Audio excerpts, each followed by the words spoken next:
Bismillahirrahmanirrahim. Assalamualaikum warahmatullahi wabarakatuh. Alhamdulillah, syukur pada Allah SWT. Hari keberapa nih? Kelima kah? 4 kelima Ramadan.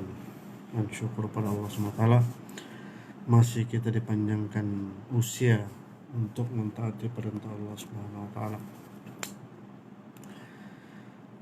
Sudah tarawih 8 ke 20.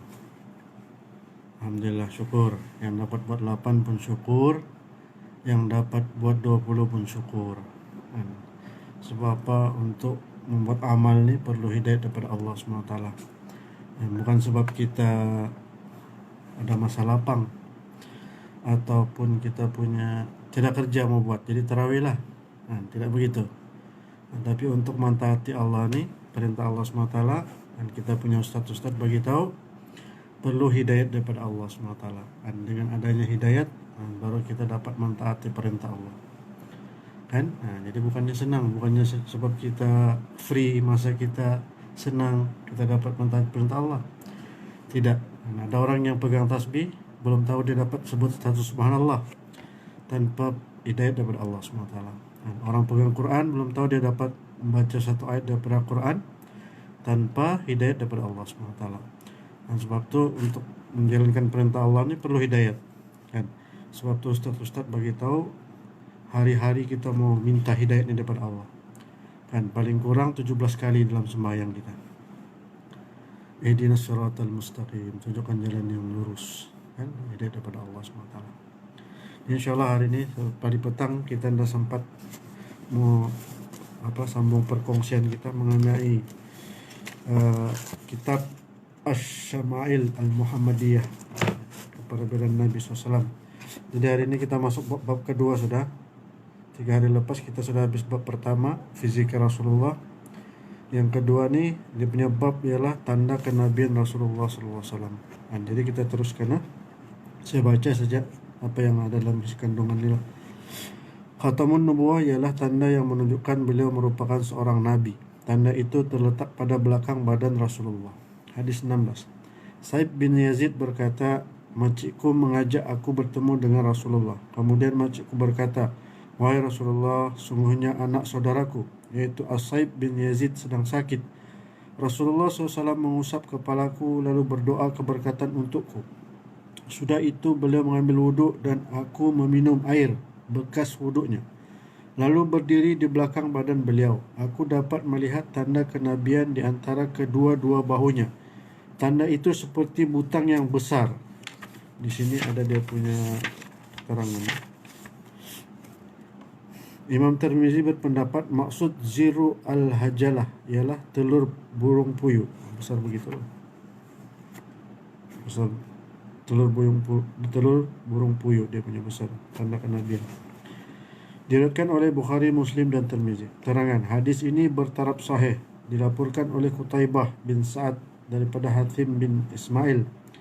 Al-Jad bin Abdurrahman bersumberkan hadis daripada As-Sa'ib bin Yazid. InsyaAllah. Kemudian hadis ke-17, Jabir bin Samurah berkata, "Aku pernah melihat tanda kenabian yang ada di antara kedua-dua bahu Rasulullah, yaitu benjolan daging yang berwarna merah, besar telur burung merpati." Ulang. Jabir bin Samurah berkata, "Aku pernah melihat tanda kenabian yang ada di antara kedua-dua bahu Rasulullah, yaitu benjolan daging yang berwarna merah, sebesar telur burung merpati." Riwayat oleh Muslim, Ahmad, At-Tabrani dan Tirmizi. Keterangan hadis ini bertaraf sahih, dilaporkan oleh Said bin Yaqub At-Talaqani daripada Ayyub bin Jabir daripada Simak bin Harb yang bersumber daripada Jabir bin Samurah. Kemudian hadis 18, Rumaisah berkata, Rumaisah adalah seorang wanita, sahabat wanita Rasulullah yang masih kecil. Beliau merekodkan 2 hadis. Sebuah hadis lagi mengenai solat duha. Rumaisah, sahabiah yang masih kecil tapi sudah merekodkan hadis. Rumaisah berkata, "Aku mendengar Rasulullah SAW yang pada waktu itu berada sangat dekat denganku, sehingga seandainya aku mahu mencium tanda kenabian yang ada di antara kedua-dua bahu beliau. Nescaya aku dapat lakukannya. Berkata kepada Sa'ad bin Mu'az pada hari beliau meninggal dunia. Arsy Allah bergegar kerana kematian Sa'ad. Rumaisah berkata, saya ulang, aku mendengar Rasulullah SAW pada waktu itu berada sangat dekat denganku, sehingga seandainya aku mahu mencium tanda kenabian yang ada di antara kedua-dua bahu beliau, nescaya aku dapat lakukannya. Berkata kepada Sa'ad bin Mu'az pada hari beliau meninggal dunia, arsy Allah bergegar kerana kematian Sa'ad. Hadis riwayat Tirmizi dan Ahmad. Hadis ini bertaraf sahih, dilaporkan oleh Abu Mus'ab Al-Madini daripada Yusuf Al-Majishun daripada ayahnya iaitu Yaqub bin Abi Salamah Al-Majishun daripada Ashim bin Umar bin Qatadah yang bersumber daripada neneknya iaitu Rumaisah. Rumaisah adalah seorang sahabat wanita yang masih kecil. Beliau meriwayatkan 2 hadis. Sebuah hadis lagi mengenai solat duha. Yang tadi. Oke, kita teruskan hadis ke-19. Ibrahim bin Muhammad berkata, apabila Ali bin Abi Talib menceritakan sifat Rasulullah, beliau akan menyebut sebuah hadis yang panjang. Beliau berkata, di antara kedua-dua bahunya terdapat tanda kenabian dan beliau adalah Nabi yang terakhir. Ibrahim bin Muhammad berkata, apabila Ali Abi Talib menceritakan sifat Rasulullah, beliau akan menyebutkan sebuah hadis yang panjang. Beliau berkata, di antara kedua-dua bahunya terdapat tanda kenabian dan beliau adalah Nabi yang terakhir.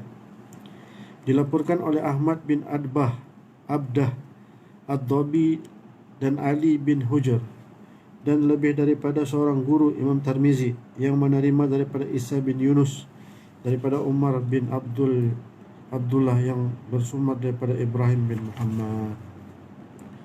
Jadi insyaAllah kita baca tadi berapa hadis? 4 hadis mengenai tanda kenabian Rasulullah SAW. InsyaAllah panjang umur esok kita sambung hadis ke-20. InsyaAllah masa-masa yang kita ada di bulan Ramadan ini kita gunakan sebaik-baiknya kan untuk apa?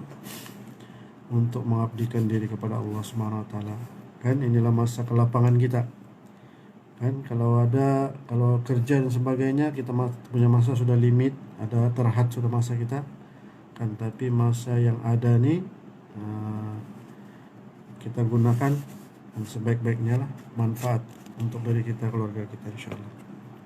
Jadi apa yang baik datang daripada Allah, yang kurang baik pun datang daripada Allah. Atas kelemahan saya, kita tutup majlis dengan tasbih kafarah. Subhanallah bihamdihi subhanallahi. Assalamualaikum warahmatullahi wabarakatuh.